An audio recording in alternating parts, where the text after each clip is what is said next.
You sure?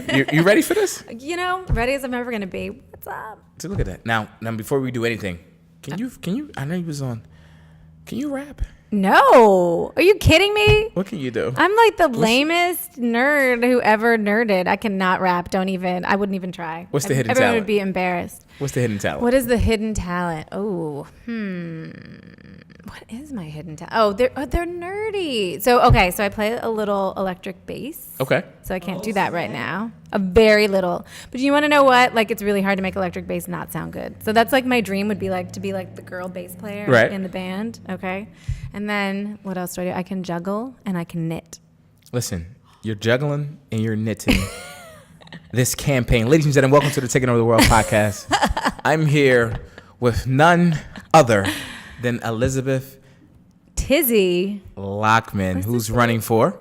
I'm running for state senate in the 3rd district in Delaware. District. Amen. Yes. Amen. Now, We are sitting in the 3rd district right now. Literally in the 3rd district, Absolutely. right downtown in Wilmington. Actually, your office is right down the street. It is. And first and foremost, I appreciate you coming on to the Taking Over the World podcast. This is actually the first recording in the new spot. Oh, is it? And you're the first guest in a new spot. And we appreciate you coming on. Yes. How many episodes have you done?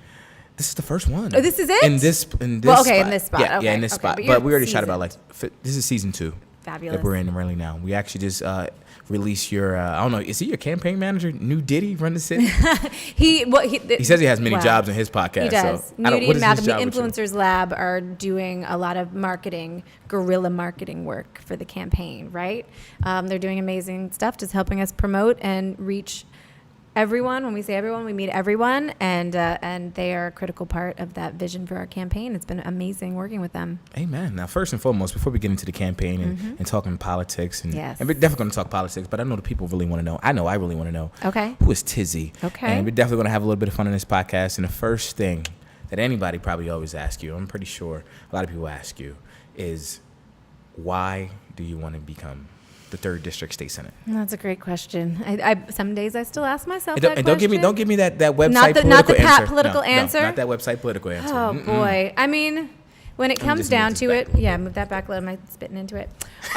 When it comes down to it, I think when you get bitten by the bug, it's like being called to do something. You need to respond to that, and it's been a really difficult couple of years in the country. Right? I'm not talking about myself, and I just feel called to step it up and do something for the community. I know that sounds a little bit like it's off the website, but that is honestly how I feel. It sort of feels like our country is going to hell in a handbasket, and it's a scary time for a lot of people. It's what are we going to do? You sort of get this urge to flee every time you hear about what Trump is up to, right? And it's it's really disturbing. But I've always believed that we have a role to play. We can fix this. We can do better as people. And so I've done a lot of stuff behind the scenes, and I think I just had this moment where I'm like, this is getting serious. I need to stop messing around. And you're going to get out there. And put myself out there, run for office, and make those changes where they need to be made. Okay. Now, we talk about making changes where they need to be made.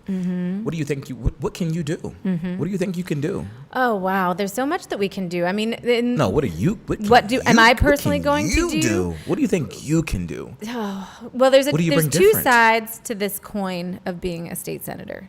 And I think obviously there's the policy side. You're going to go down to Dover, Delaware, and you're going to be working on making new laws and reforming the current laws and all that kind of stuff. That's all well and good. And I think in that space, there's a lot of things that you can do nowhere else but in the Delaware legislature, like working on reforming our education funding system. That's something I know I can do. I've been working in that policy space for 10 years.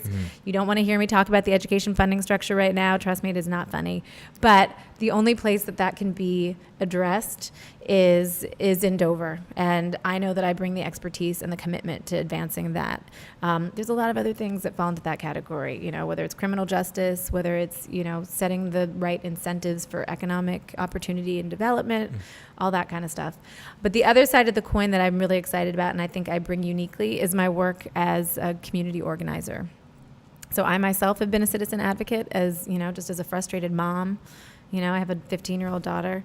And you have a daughter? I have a daughter, What? and she is a teenager. She's almost a fully grown human being. It's really kind of scary, but I do.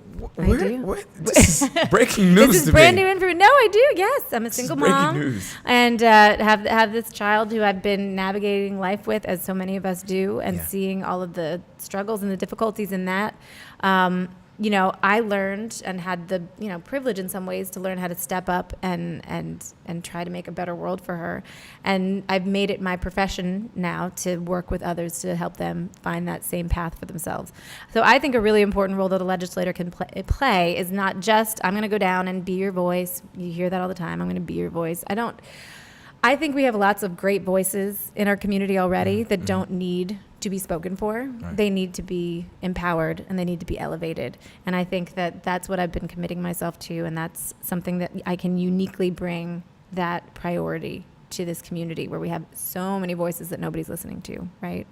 Not to be a bummer, but think about what that looks like when we actually do that and how positive it is. I think what I've experienced in public education, it's like, a school's oftentimes going to be as strong as you have community, and that's the parents, that's the teachers, that's, the folks who just live around the school, coming together, knowing what they deserve, knowing how to ask for it in a productive way, and getting it done. And that's true in like all of our public institutions, but we've really lost our way, I think, as a community, participating, speaking up, demanding better, for good reason, because we've been put at arm's length as a community from having that say.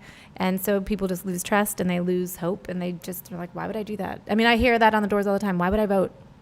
And all I can say is, you're right. And I hope that 4 years from now, I will have proven to you that it's worth your time to get out and cast your vote. But, for a lot of people, they don't see it. And it's really hard to see if you're looking at Trump to think that your vote and your voice matters. But I still believe. But I think that because, and I know you do love hip hop. We talked about that. You do love hip hop. I am such a connoisseur of hip hop. Yeah, she's a hip hop. I'm an Afro punk girl all the way. Listen, you seem like a black hippie. That's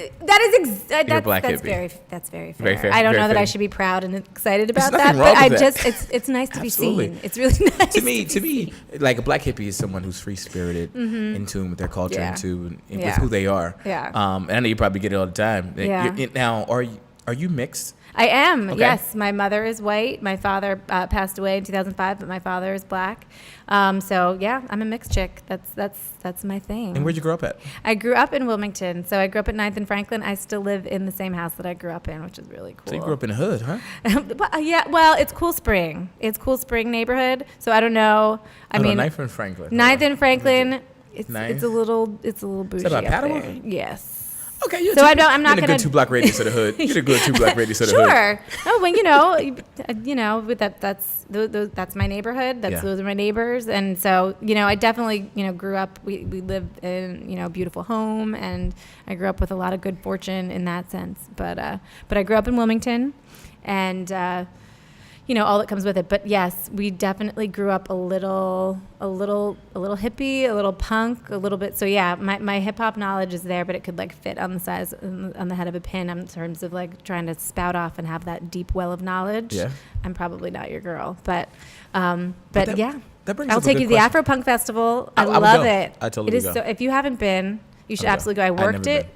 I worked there 3 years ago, and I volunteered because there were a couple bands that I wanted to see, and it's a scene. Yeah, it is quite a scene. What you bring up, I mean, I had another question, but you just brought up a great point. And a great question, I think, even I would want to know. Growing up in the city of Wilmington, Delaware. Sure. Like we talk about, you're in 9th and Franklin. You're in a good part of the city, but it's surrounded. I'm being honest. I grew up on 5th and Clayton, and I know the area. Yeah. So you grew up in a nice neighborhood within the hood. Right. In fact, my daughter, I think one of her middle school classmates, she went out to HB, said to her in the cafeteria one day, well, not even to her, near her, she lives in the rich part of the hood, or the rich part of the ghetto, I think he said. She lives in the rich part of the ghetto. We're like, that's not the thing. Like, I call it the suburban and hood. We're not rich, but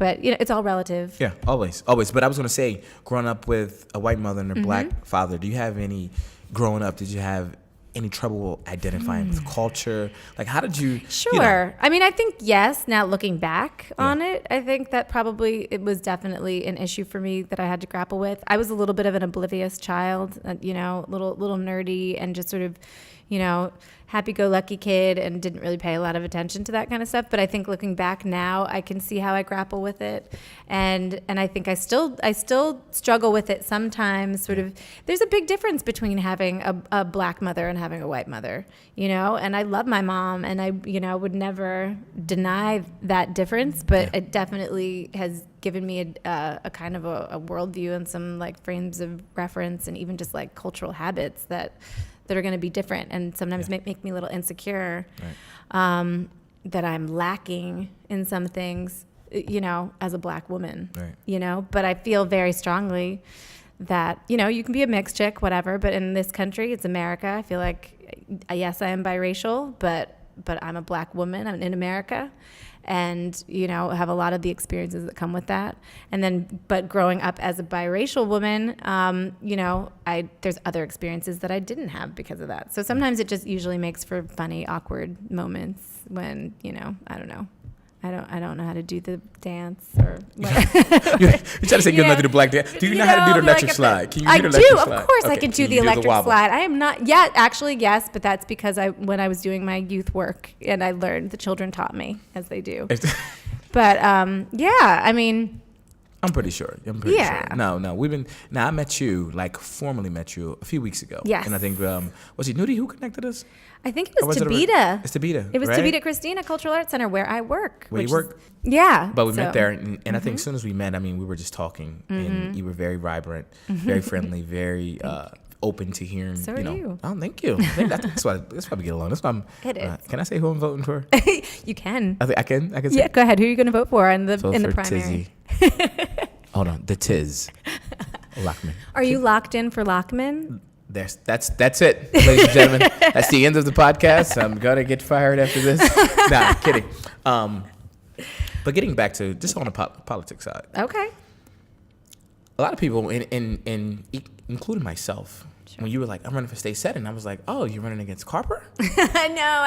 And I know you get it all the time. It's a civics lesson every time. Every time. And I know you got to tell people all the time. But really quickly, just explain to some of the people who could be viewing, such as myself, the difference between state senate and U.S. Senate. It is big. It is a huge difference. So United States Senate, obviously you are serving in the Senate chamber of the United States Congress in Washington, D.C. So, the legislature on the federal level is made up of the Senate and the House. And actually, I think apparently a lot of people don't know this, but in each state we have our own legislature as well that sets, the laws that we have to follow in our own states. It's the great experiment that is America, right? That we have, every state is its own laboratory of laws and public policies. So we have our own legislature. We also call it the General Assembly, and that is located in our state capital of Dover, Delaware. And it is also broken into two chambers, the House and the Senate. So to be a state senator, a Delaware state senator, means you are serving in the Senate chamber in the General Assembly in Dover. And it's a little smaller than the DC. We're a little less glamorous, So there's 21 state senators. So Delaware is carved into 21 state Senate districts, and we have 41 representatives. So that's the other thing that confuses people, because they'll be like, oh, wait, who are you running against? And they'll be like, no, that person's running for a rep, because I overlap with, the third and the second and some others. But there's all the representatives are up every 2 years. Absolutely. So that is also very complicated. All right, did y'all get that? We can go over it again. Tizzy was just flipping through my magazines.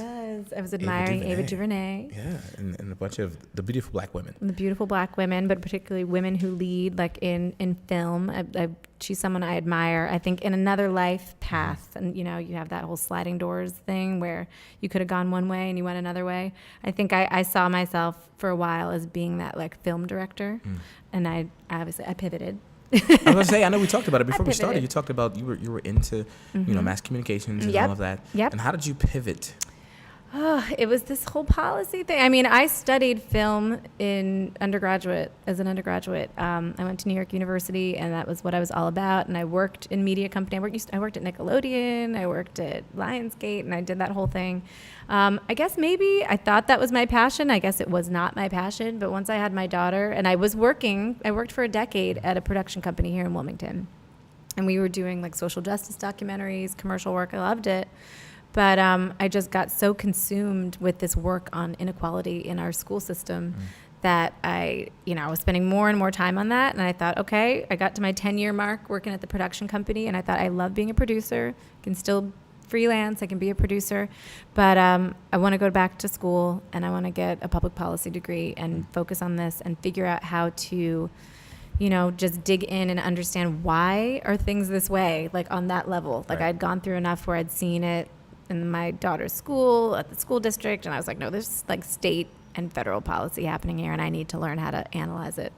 So that was my pivot. I went to graduate school, and I got my master's in public policy, urban affairs and public policy, actually, and came right out and got back into community organizing. And maybe on some level I knew it was going to end up here, but whatever it was, 2017 came, and there I was with the skills to do what I'm doing now. So are we looking at the beginning of the next the female Barack Obama? But I mean, you got all the makings of it. Biracial. Right. Well, isn't it a little played out now? I don't know. No, let someone else tell that story. Yeah. But I don't know. I think I never thought I was going to get into politics. I grew up in a family that was kind of political in the sense that my dad was a political writer, but and pretty prominent for that.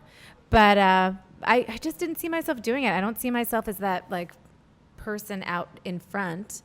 And I don't know. I don't know where it's going. Where I am is just like, let me win this election. Let me learn how to be a state senator. Let me do a good job being a state senator, and then we'll see what happens. There's some part of me that still wants to be like a middle school social studies teacher, and I don't feel like this is actually that different. You love the kids. I love the kids. I like that. I like civic engagement. I like civic education. That's what I feel like I'm doing as a community organizer. So there's some part of me that wants to like come out and go back to school and teach, and maybe just serve 2 terms or just enough to get stuff done and not be a lifer and not be looking to the next thing. But it's amazing to me that people will already come up to you. You're running for your first office, and they'll be like, "So when you're governor?" And I'm like, "No, slow down." Oh, hey, you jumped in this game. Slow down. Well, I mean, I guess we'll see what happens. It does feel very good. I do feel like, I sort of follow the fates in a lot of ways. Is that a hippie thing? I guess it is. I sort of let things flow and happen, and I feel like all these different threads of my life have converged to make this make sense. Yeah. And to make me, the right person at the right time. So, yeah, I try to keep an open mind. We'll see, but I wouldn't say that I'm politically ambitious. Well, talk about ambitious. Who are you running against? Okay. So it is an open seat. Our incumbent of 40 years retired, and it is me, and there's a young gentleman named Jordan Hines who's also running for the seat. So it's just Jordan. 2 of us. No, Jordan. Do you guys beef? I'm not a beef kind of a girl. I'm a let's all get along kind of a person. That's the hippie part again. Right. So clearly kumbaya, like let's link arms and sing and hug. So I've known Jordan for a number of years, and I think he's a lovely person. And so there is that awkward nature of running for office and you're both running for the same thing. There's competition that happens. How was it when you guys find out? I mean, obviously you guys didn't talk about it beforehand. No, actually, we did, sort of. I mean, we talked to each other because we knew each other. No, I mean, talked about like, hey, you're running for Senate? I'm running for the same thing. How was that conversation? Was it awkward? The dynamics were very different before. Like this race has changed over time. So like in the beginning, we were both kind of vying to be, I think, the viable, upstart candidate, against an incumbent of 40 years. And, there were other dynamics in play, who was going to run for the seat, who was not, blah, blah, blah. And, maybe who's going to keep going, who's going to drop out, whatever. So I think, from the start, we were just very open and friendly about the whole thing. And it was really important. We had a number of conversations where we were like, we have to remember this is not about any, it's not personal, as friends, as neighbors, really, let's keep it cool, let's keep it clean. And I think I definitely am committed to that, to running a campaign that takes the high road. Whenever I see him, so we're saying always he's not running the high road? No. I'm saying. I know him. He's a good guy. I know him. Oh my gosh! All right, I'm not saying anything else for the next. He's a really sit here cool in guy. silence. He's a really cool dude. But so whenever whenever I see him, it's definitely it's all love. But it's tough. You're running against someone, and so there is going to be that element of little side eye, little this, little that. Right. I get it. I've got like a pretty thick skin for a lot of reasons, so I don't take it personally. And I hope he doesn't take it personally. Right. And, we're going to do what we have to do. We've done what we've had to do all this time. The nature of our race changed significantly at the filing deadline when our incumbent the night before decided that he was going to retire. Nobody knew that was going to happen. Wow. So, neither of us knew that we were going to end up in a one-on-one race with each other. So it's yeah, I know there's a lot of people who want it to be a war, want it to be a knockdown, drag-out fight. Maybe it's a little bit of a Cold War. Like a little bit. Like that Janelle Monáe song. We should play that. But either way, I think it's good for the situation. I mean, he's a really good guy. Yes. I talked to him. We talked a little bit. Yes. We never talked in depth as much as me and you have. Sure. Recently, but as far as on the campaign trail. Yeah. But I actually just seen him today. Yeah.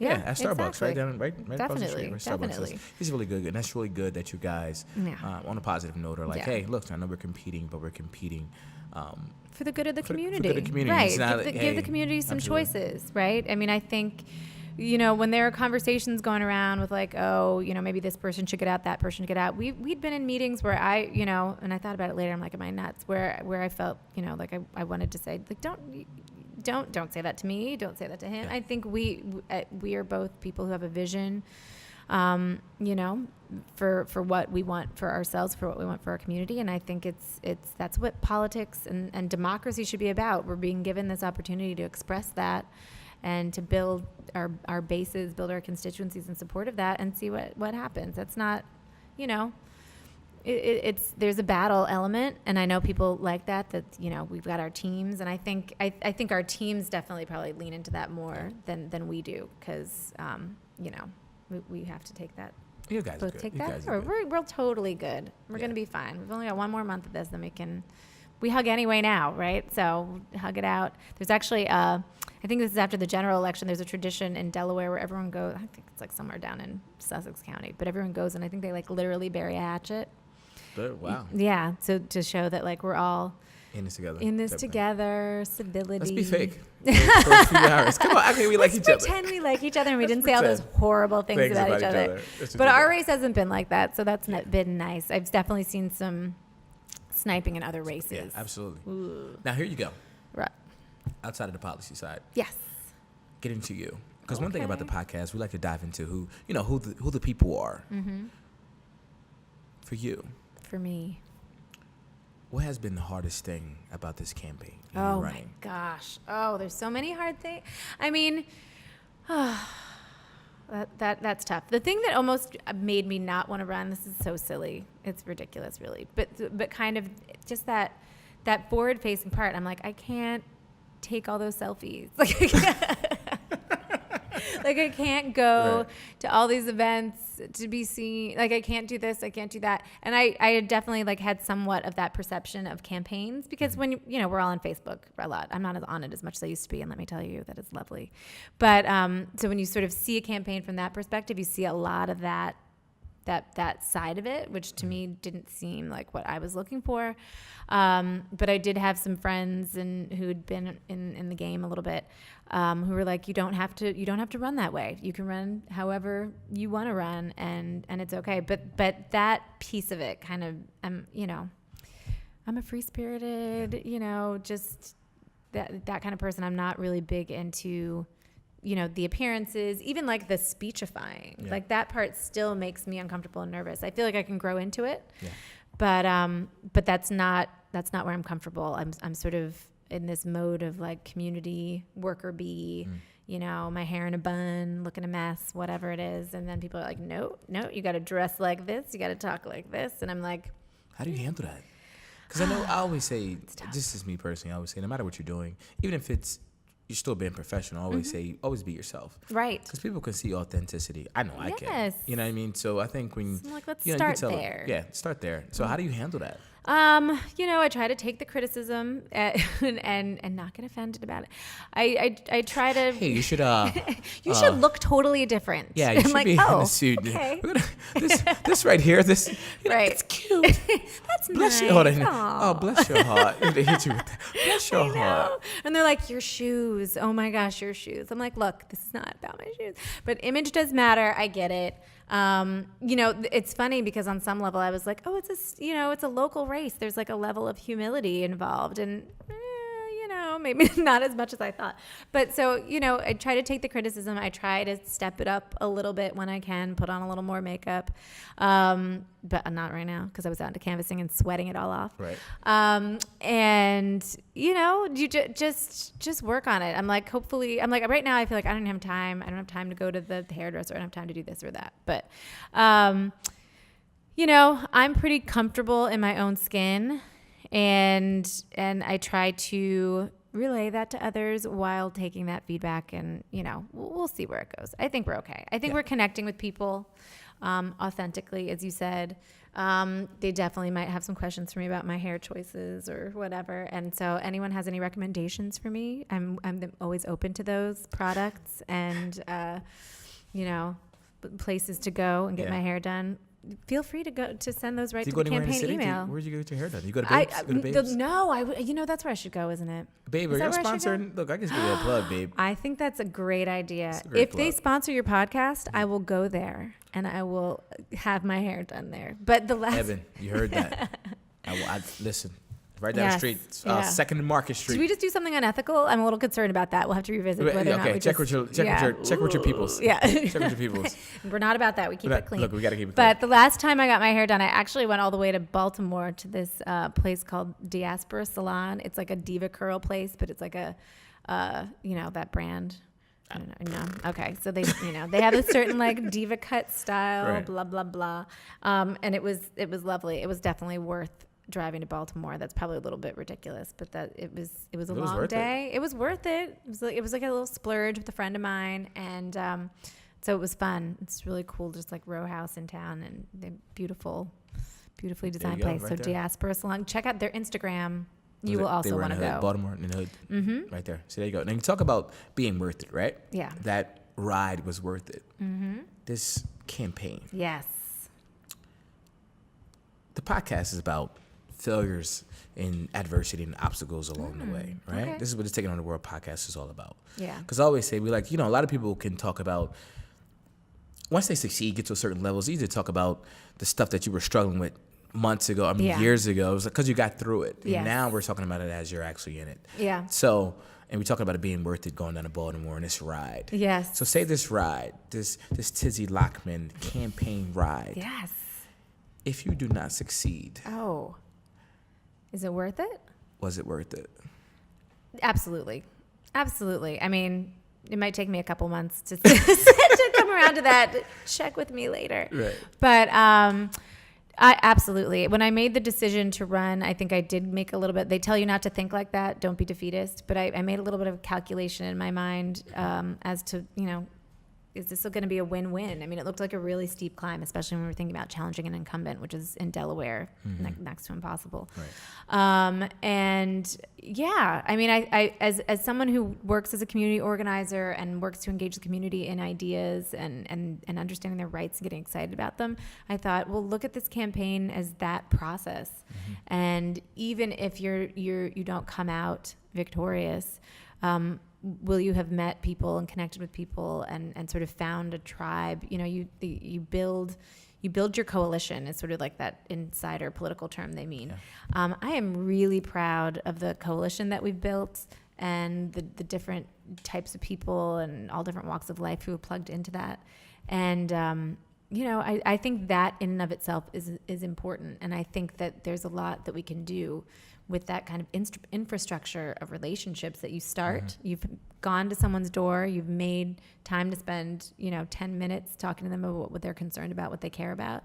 You don't just drop that like a hot potato. Right. You keep pushing on that in lots of different ways. So absolutely, no question. It's been tough at many moments, managing a team. And how do you manage love? Are you in a relationship? That's the one question I would rather not discuss. So funny. I told her I was going to ask you that on camera. No, did I do okay on my You did line? okay. You did okay. But on a seriousness, I'm pretty sure Yes. when you're on a campaign trail, I mean, you There's get a no lot time of, for anything. Yeah. Hey, listen, I'm pretty sure. I don't remember what my mother and my daughter look like. Wow. Seriously. Now you told me you had some crazy people. Say some. No. A lot of guys try to flirt with you. Oh, that kind of crazy? Kind of crazy. A lot of guys flirt with you on the campaign trail. It's been pretty interesting. I mean, like I'm a busy mom, okay? I've really tried to focus on my child and my career. Way to go all around that. Yes, I just want to restate that. And that's been very important to me. So I haven't spent a lot of time, in the dating pool, as it were. But it's kind of been funny to me running for office. Some days feels like it has been... on Tinder? Sometimes. And I'm like, that's not really what's on vote offer. left, vote right, vote left. I'm like, it's funny. And I'm like, I don't know. Is this like a Me Too thing? Like, is this like I'm feeling like you're not really hearing what I'm saying. Right. Just looking at your hair and your eyes. Right, exactly. So it's very flattering. It is always very flattering. Yeah. And so, I don't take it badly, but it can definitely make for some awkward moments. Pretty sure. Because yeah, I'm like I'm applying for a job, right? And not necessarily all of that comes with it, but I mean that's part of life. So I guess it's fair game, but yeah, don't worry about that. That has been interesting. Interesting. Now here's an interesting question for you. On the flip side, you do succeed. Yes. You get in. That's what's happening. It's going to happen. How will you judge if you have succeeded once you got in office? When the time is done, it's done. The campaign itself? No, forget the campaign. Oh, okay. Once you're in. How am I keeping myself as far accountable? as with your policies, holding yourself accountable. Right. How will you judge if you succeeded or if you failed? Wow. Well, I mean, what I was going to say in terms of the campaign, I'm going to be really interested to see what our numbers look like in terms of what our voter turnout looks like, who's voting, are we getting a younger electorate, things like that. That in and of itself would feel like a kind of a win. I think, in terms of serving as a senator, it's gonna be a lot of it's gonna be what resources am I bringing back to the community. That's like those are the numbers that you can look at. Are we really looking meaningfully at where we're delivering those resources and maybe rethinking who's doing the work and how we can support them as well as those who have been doing it, all along. But yeah, that engagement piece is really important to me. Like I could tell you if I'm able to do things that I see a meaningful shift in like the strength of engagement of like a certain civic association in a community where maybe that's weak or fading. That would feel like a win for me. Like seeing every community in this district starting to realize its power and be able to connect that to me so that I'm able to then leverage their plans and ideas. So, I mean, I've already seen some exciting stuff that I can't really take credit for at some civic associations where people are getting serious. And I feel like if I go in there and I say, look, this is not about me speaking for you. This is about you getting organized, and I know you have it in you, and I will be here for you when you do that to give you whatever support you need. If that excites people and motivates them to actually do that, that would be a huge win. Just on the ground, us being able to be more empowered.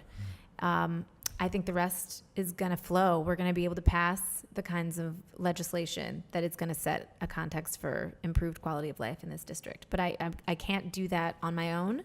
So I think, to start with, I need to start seeing some payoff there, seeing some more people show up at those civic association meetings or whatever types of, things we want to do to show our power. So, yeah. Okay. Yeah. Here we go. So that was really interesting. That was very interesting. Okay. We went there. We swiped. Look, vote left, vote right.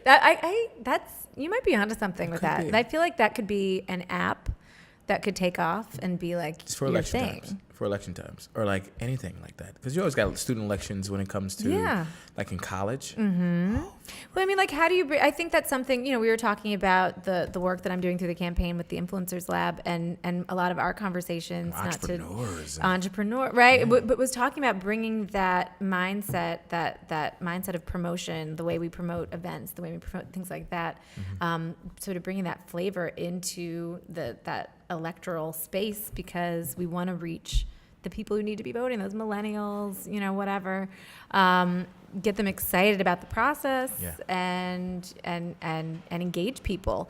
And so that's cool to me. I like the idea of an app or something like that. I think we need young minds putting themselves to work as entrepreneurs in the service of this civic stuff, but just in general. I know we said we wanted to talk a little bit about some of the brilliant business people we have in our community. I know we're talking you mentioned him a few times, the Influencers Lab. Yes. And when I see him, once again, it's Nudie. Yes. And Malcolm and their crew. When I first seen him, and they had these lab jackets on, white lab jackets. I said, look, y'all like, look, you're professors in the hood STEM program. Oh, stop it.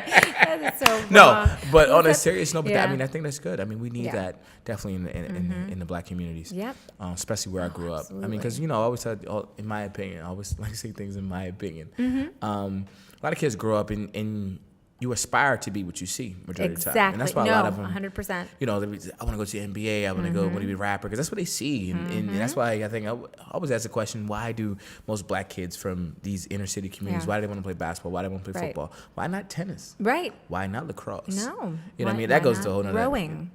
All that stuff. You know what I mean? But, you aspire to be what you want to see. So, the Influencers Lab, if we can get some STEM programs, some STEM type of programs all throughout the city. I mean, anything educational. But any kind of exposure to anything different. Because I've been on the campaign trail, you talk to all different types of people with different interests. Yeah. This district, it has, not just these diverse communities, it also has a lot of diverse industries in it.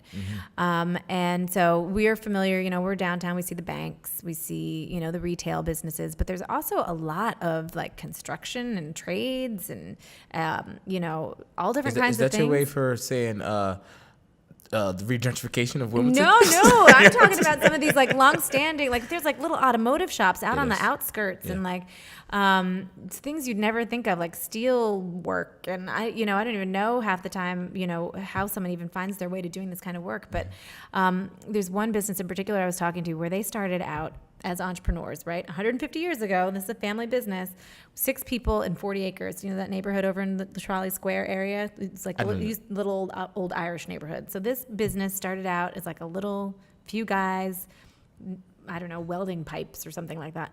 And they now have this multi-million-dollar business that operates out of this district. And I was out there looking at what they do and what they're about, and it blew my mind. And then what also blew my mind was, they don't necessarily have a super diverse workforce. And we talk a lot about disproportionate unemployment, particularly in our Black communities. And folks not even having a concept like that is an option to go have this lucrative job, working as like a union laborer in building trades and things like that. So it's like the horizons are not very broad in some communities that our kids don't know that there are other options than what they see on TV. And that's troubling, because sometimes I have a friend who grew up at 4th and Madison. He is a licensed plumber. He says he's one of 4 Black licensed plumbers that he knows in the state of Delaware, not Wilmington. Wow. In the state of Delaware. And he makes really good money. Like I question my own choices when I hear how much he charges per hour. Do you know what I mean? Right. So I think it's like, Yeah, we need to. I would love to see more Black-owned businesses, not just in the city and the state as a whole, but when we go out into communities, you hear a lot of people saying, even the folks who are owning our corner stores, they're not necessarily rooted in the community and the problems that can cause. No, I'm going to go ahead and say it. They're not. How many? I mean, me and my friend, we have this argument all the time about, especially when it comes to the Chinese stores. Right. No disrespect. I would say, a lot of Chinese stores and liquor stores, all these stuff within our neighborhoods, but I have never seen them give back to those neighborhoods. I have never seen them, and I play Stormy Classics. You all know if you know about Stormy Classics, but I have never seen these stores sponsor a T-shirt. Right. Sponsoring any type of league. Right. And if they do, I haven't seen it. Right. Absolutely. But the funny thing about it is, we as a community, we got to stand up to that and say, hey, listen, if you're not going to support our community, we're not going to give you business. Exactly. I mean, that's organizing. Listen, that's finding organizing. your power. Absolutely. I mean, it would keep going up the chain. I mean, sure. We talked about hip hop earlier, but if you look at hip hop, the country, all type of businesses you see the commercials, they're catered towards hip hop now. Yes. They're trying to steal hip hop. Yeah. They're trying to. We've got to be careful. We got to be careful. Yeah. Matter of fact, Jay-Z said it best. Okay. He said, this is us. We create the product. We got to stop giving it away for free. Exactly. Yes. You know what I mean? It's like, it's you have to value. Yeah, you have to value what you create. Absolutely. Other communities have certainly been able to do that, and I think, and then not only do you monetize that, but you use that to keep reinvesting in your community and bring new businesses up and things like that. And I think we do struggle with that. We do struggle with like nickeling and diming, local business people who look like us. I don't know why. I don't know if it's because it's, if it's your friends, you feel like you give me a discount, this or that. But I think we do have to be, like, for me, it's worth it to go and spend more if I know I'm supporting a local business, if I know I'm supporting a friend, and especially if I'm supporting a Black-owned business, because we need to do everything we can to make those businesses thrive, because there is that danger of displacement. You used the word gentrification earlier. It doesn't have to be that way. When I talk about economic opportunity in my platform, it's not that I'm not against development. I think, those new apartments in downtown they look beautiful. Riverfront has a lot of beauty in it. My concern is just making sure that everybody gets to have access to those things, and that includes the business opportunities that are emerging in downtown Wilmington and in our communities. So making sure that there's whatever needs to be provided to bridge that gap that has been created of people, having access, I think is really, really important. I think even having conversations, we want to encourage entrepreneurship in our communities. We want to encourage new industries and making sure that whatever those new industries might be, that, the Black community is going to have a meaningful, fair opportunity to participate in that. I mean, what if we manage to legalize recreational marijuana in the next couple sessions? That could certainly occur. Who's going to get those business licenses, and what difference is that going to make in our communities, right? So all those kinds of things. I think there are huge opportunities coming in a lot of new industries, and then who knows which startup business, whether it's a media business or what it is going to be the next big thing.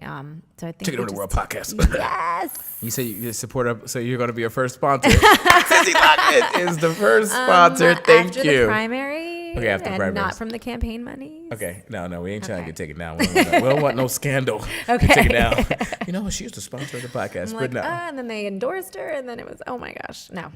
But on another note, this podcast, we were supposed to be recording this in front of a live audience. Yes, we've got a very live audience of two people.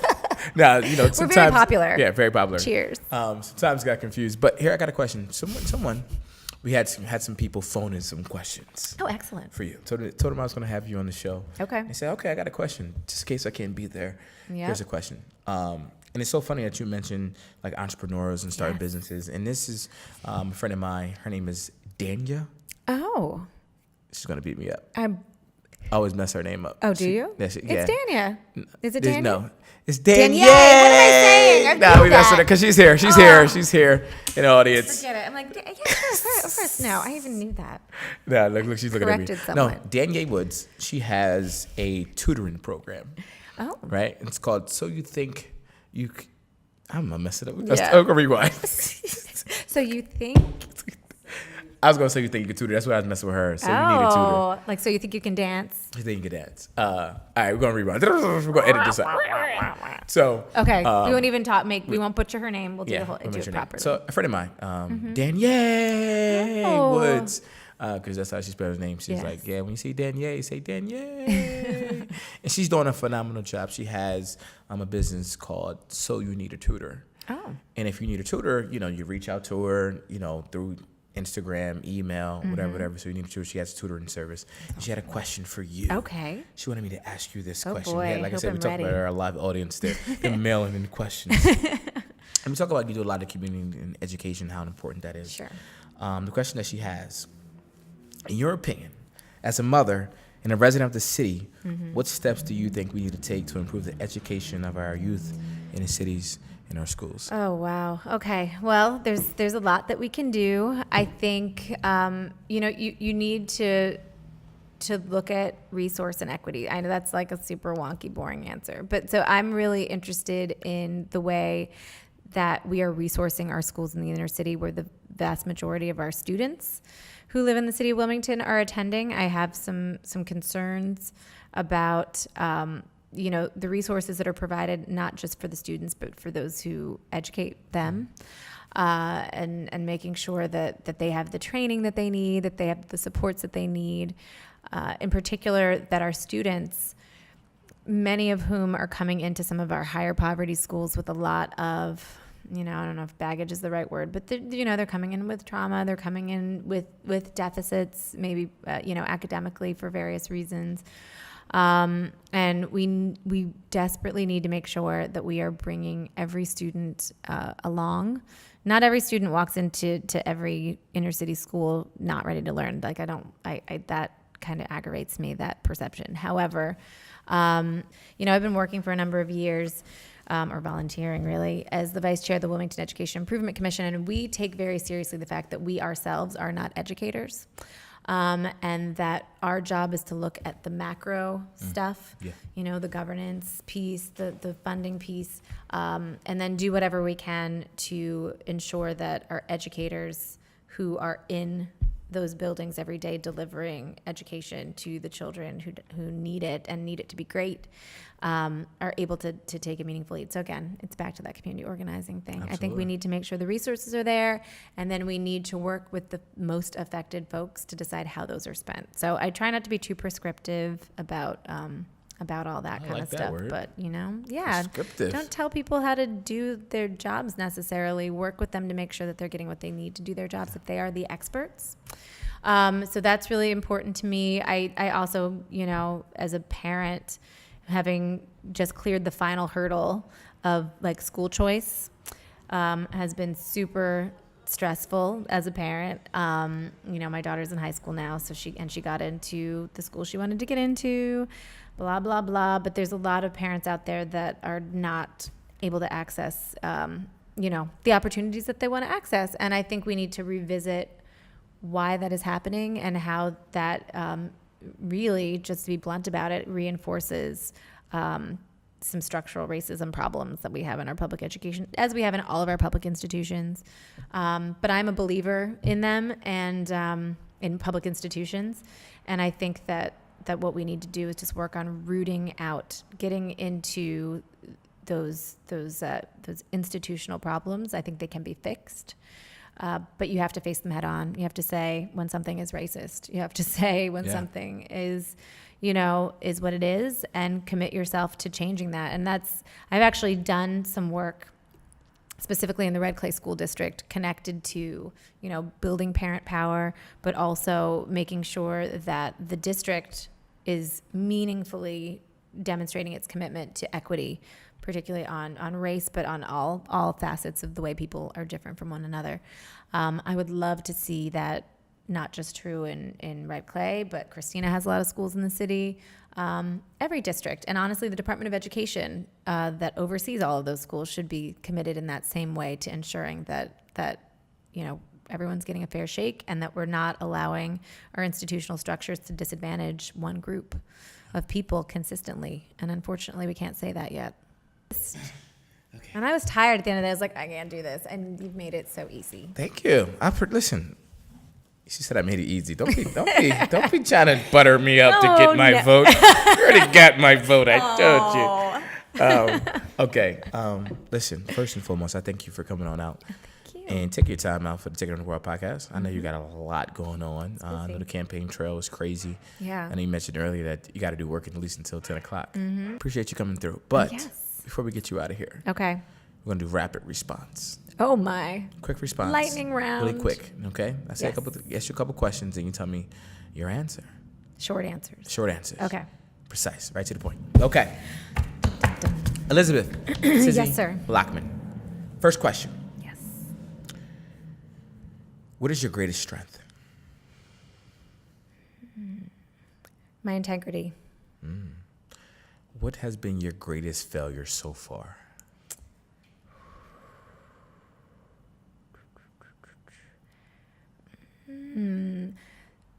Ooh, I fixed it, but It's okay. You can fix failures. I fixed this failure. Guess what, everyone? You can fix whatever your failures are. When I didn't graduate with my bachelor's degree before my father passed away. I didn't. Oh, that's a tough one, isn't it? No, that's a good. I mean, not a good one, but I mean, it's something. He knew I was on track to pull it off, but he didn't get to see it. How did that make you feel? Oh, terrible. How did you handle that? I mean, I handled it by getting it done and hoping that he could see that somehow. Yeah. You know? You've seen it. Yeah. He's seen it. Yeah. Now here's the last question. What does taking over your world mean to you? Oh boy, taking over my world. Wow. You know, for me, it's kind of about decentering myself. It's about being part of a vibrant, diverse community of people working together. You know, kumbaya, you know, everyone linking arms across differences and building a stronger community. That being able to lead that, actually be able to potentially lead that, would be an absolute dream. And that's how I think we need to take over the world and take back the world. Well, there you have it, ladies and gentlemen. The female Barack Obama of Delaware, State Senate, 3rd District. That's right. Make sure you guys get on out there. Listen, United we rise. Is there anything you want to say to the people? Where can they vote? Where can they go to your website? And where can they go? LockmanForSenate.org. That's the 4 is spelled out. Look up Elizabeth Lockman on Facebook. We're on Instagram. We're on Twitter, wherever you prefer to be. And check us out. Come and volunteer. We have just a few weeks left, and we have amazing people on our team. So you can come to 7th and Orange. Look for the Lockman signs. Come on and make phone calls with us, knock doors with us. I promise you it is fun, and maybe it'll set you on your path to running for office someday. So come on down. There it is. I want to volunteer the last day. But ladies and gentlemen, great, thank you. This has been Taking Over the World podcast. Thank you once again, Tizzy. Thank you so much. It's Blake the Brain. See y'all next time. All right, perfect.